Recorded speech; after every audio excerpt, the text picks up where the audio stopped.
Hello and welcome back to live coverage of the Apex Gaming $2,000 Pioneer Open, AIQ, and RCQ. I'm Tandy, joined by Ross Merriam. Say hi, Ross. Hi, Ross.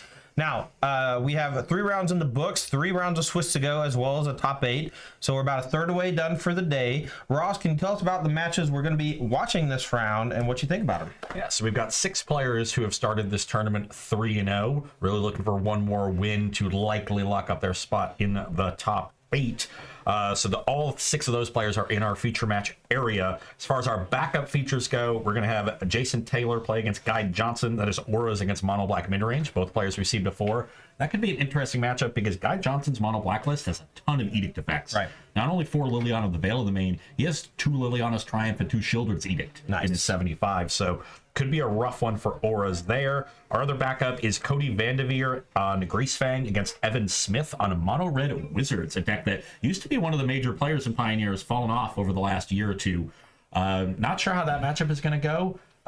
Really just sort of 2 ships passing the night, I would say. So going to depend on how quickly the Greasefang player can assemble Greasefang. Right. That said, Mono Red Wizards has, Wizards Lightning. Right. Instant That speed one's 3 damage spell that can answer Greasefang. So that could be a key card for them to disrupt the combo from the Greasefang player. All right, and of course, our feature match for this round. Yeah, starting on camera, we have Steven Carson, who we saw 2 rounds ago defeat Rakdos Sacrifice with his Boros Convoke deck. So Boros Convoke against one of the notable players on the Apex series, Dylan Ham, playing Rakdos Midrange. So 2 of our most popular decks in the field. There were 3 copies of Convoke and 5 copies of Rakdos Midrange pacing the field. So these are the 2, quote-unquote best decks in the room today, and they're going to be facing off against each other. Todd, I know you've played a lot of this Boros Convoke deck. How do you like the matchup against Rakdos Midrange? So I played the Burning Tree Bushwhacker version at the regional championship. I played against Rakdos 5 times and was 5-0 in the matchup. At some point, you start to see that there's just patterns that the Rakdos deck can't keep up with. I think that there is obviously room for Rakdos to win, but it requires maybe thinking outside the box, maybe having a sideboard plan that's like way more aggressive than you might think that you need to be. Because the easiest way to beat Boros Convoke is to like sweep them with a threatened play that can pressure them.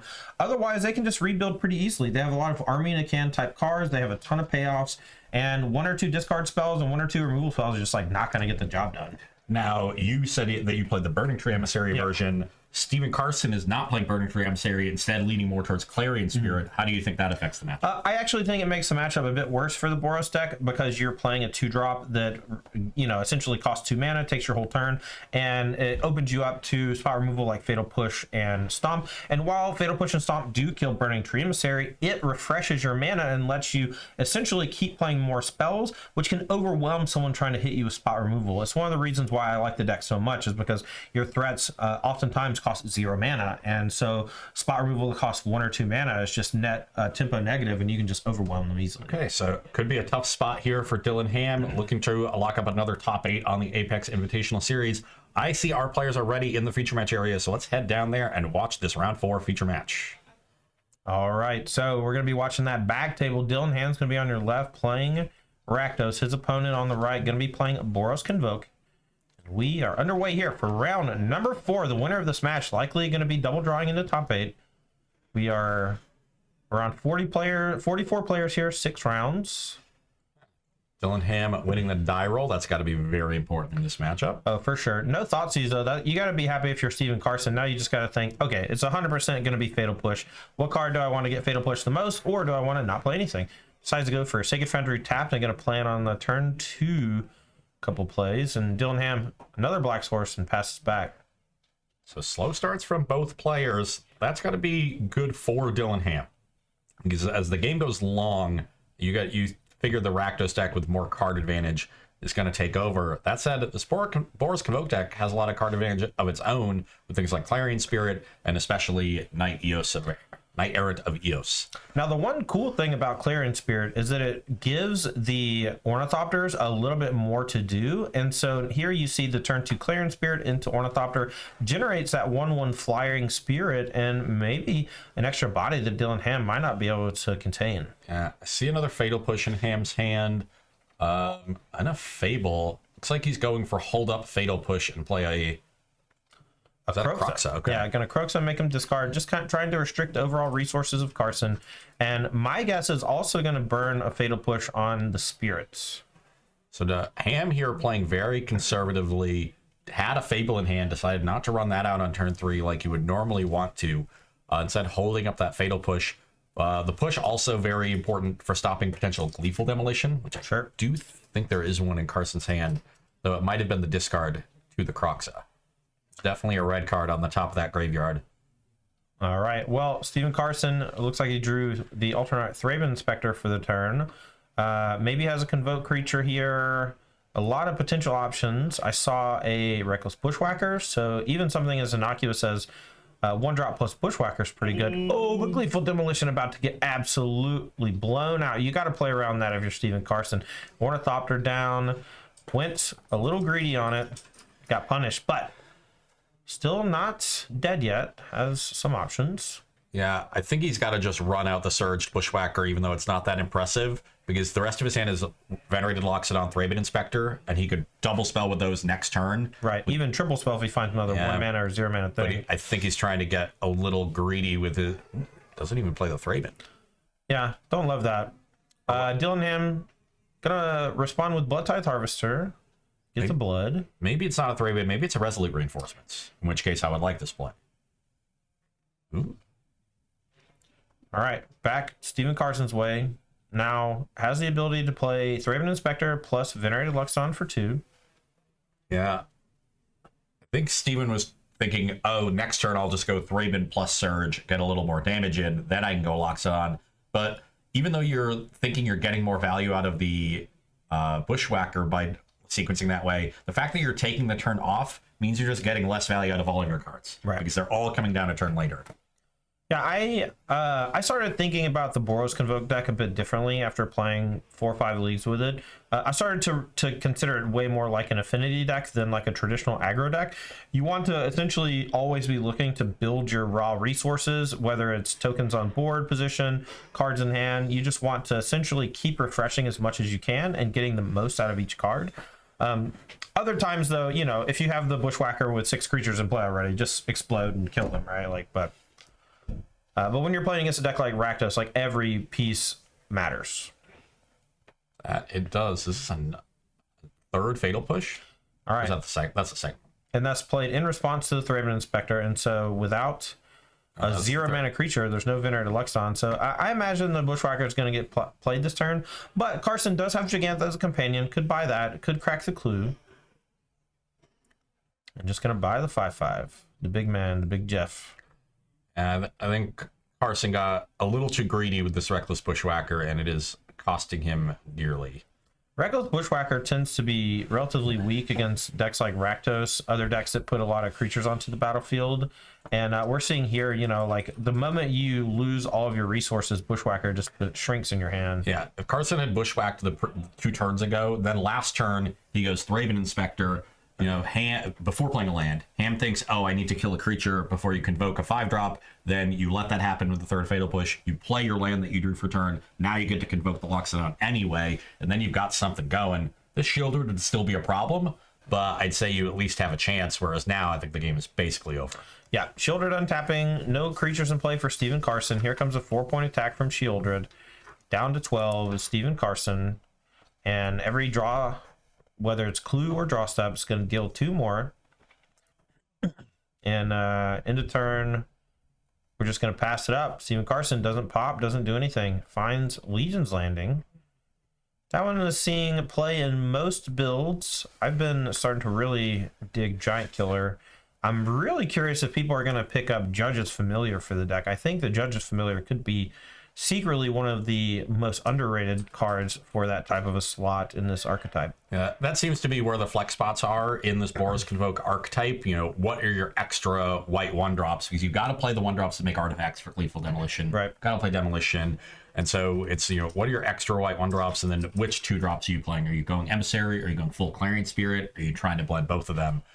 So if you're picking up this deck, that's where you want to learn about it. What are my options in those spots? What are the strengths and weaknesses of each of those options? And that's how you keep tuning your deck to stay ahead of the metagame.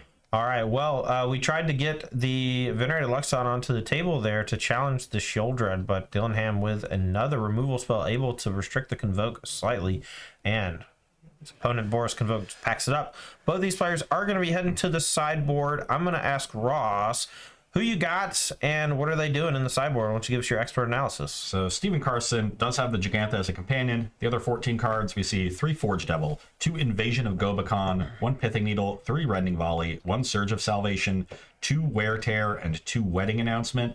I know I really like the Wedding Announcements. I'm not sure how much I like Surge of Salvation in this matchup, because most of the removal is destroy-based, not damage-based. Right. You can stop a spot removal spell, but the point of this Convoke deck is that you're pretty good against spot removal. Agreed. So I like Wedding Announcements. I don't know if I like anything else. How do you feel about the Invasions?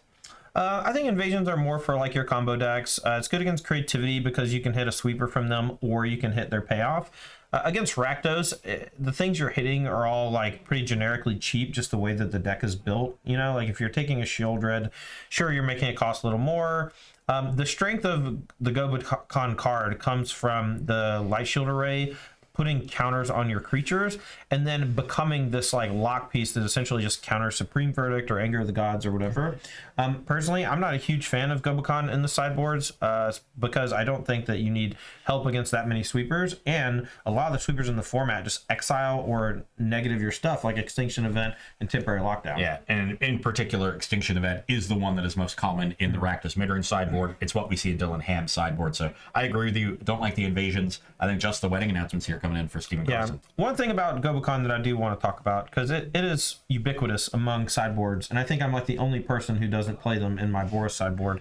And the first couple matches I played with the deck, I had Gobakon in my sideboard, and I boarded in a decent amount. And what I found is that you're just so into using your creatures early for convoking that you rarely have time to play it on turn 2, or even attack it on turn 3, because you're just spending so much of your time and resources developing your board. So not a big fan of Gobakon in the deck. I lean towards things like Showdown of the Scalds for this matchup. I love that card in this matchup. Yeah, that would be a nice one.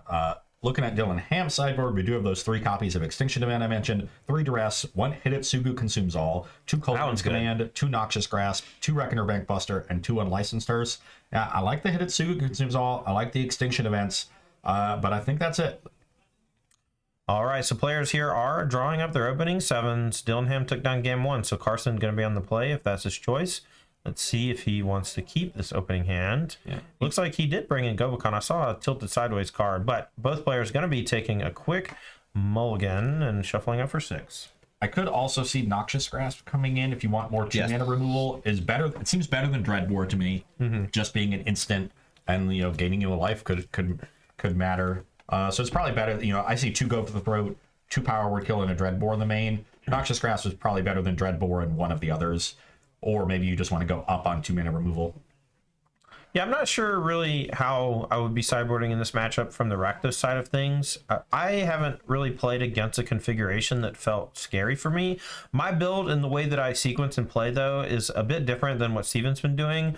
He leaned into being a little bit greedy in some spots, and it really punished him in game number 1. We'll see if maybe he learned his lesson in game number 2. He's able to sequence in such a way to reduce the impact of those removal spells.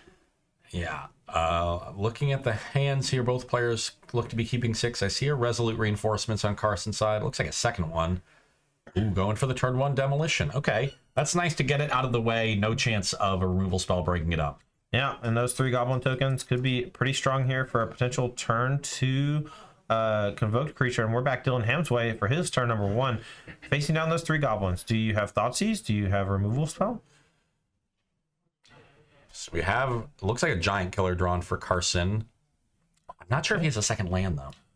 Well, he doesn't have a Convoke thing or a second land necessarily. It seems like the land was the bottleneck. We're going to go for a Thraben Inspector and pass the turn. Dillingham. I think the rest of his hand is 2 Resolute Reinforcements and a Giant Killer. So the keep was 1 land, 2 reinforcements, Thraben Inspector, and then Ornithopter Gleeful Demolition. Okay. Not a great hand because it doesn't have the Convoker if you were to draw land 2. You kind of need both of them, but turn 1, 3 1/1s, and then hopefully you continue from there.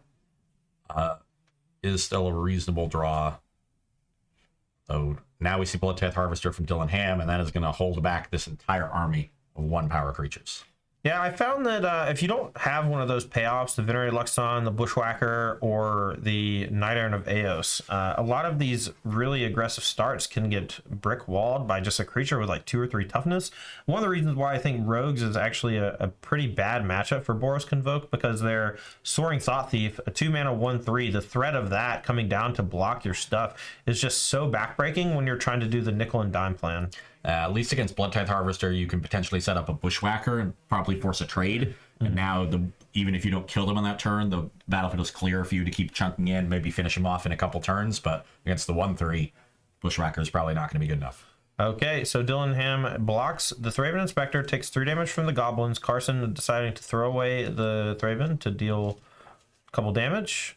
And here we're going to see Bloodtithe Harvester shrink the opposing side of the battlefield to reduce the ability of Convoke. Yeah. And then plays Graveyard Trespasser as the follow-up. Normally, you would never want to trade a Bloodtithe Harvester for a 1/1, since Harvester just contains it in combat, but Dylan Ham wisely noting this is a different kind of deck. I need to contain their battlefield, keep those Convoke creatures at bay for as long as I can. So happily makes that trade, and now stops the remaining creatures with this Graveyard Trespasser. All right, Carson here draws Invasion of Gobekon, another 2-drop, still stuck on 1 land. Gonna go ahead and take a damage and play Giant Killer.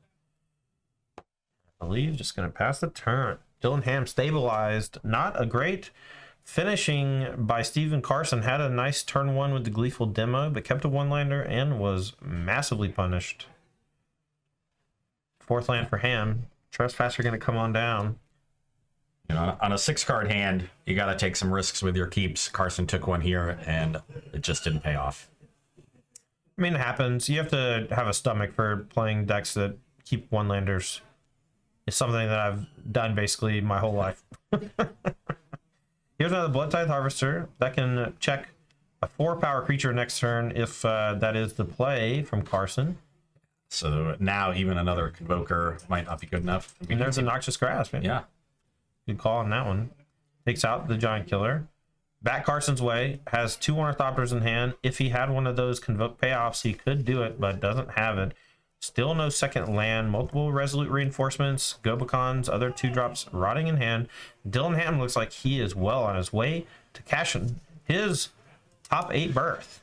Now, 4 wins, gives you the ability to double draw in this small of a tournament. But with 6 3-0s entering this round, if all 3 matches result in a winner, no draws, there's going to be 3 4-0s. So one of them is going to be the unlucky pair down.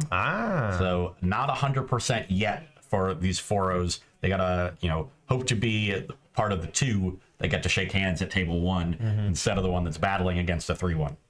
All right, so big attack here for 7 plus the drain of the Graveyard Glutton, a chump block here, and we're going to give it up. Steven Carson packs it in. He's seen enough. Got stuck on 1 land for far too long, and Dylan Ham able to easily win a match there 2-0 in what I would consider to be a relatively bad matchup. We saw no convoked creatures in either game. Those Knight Errants and Venerated Luxons, very, very strong.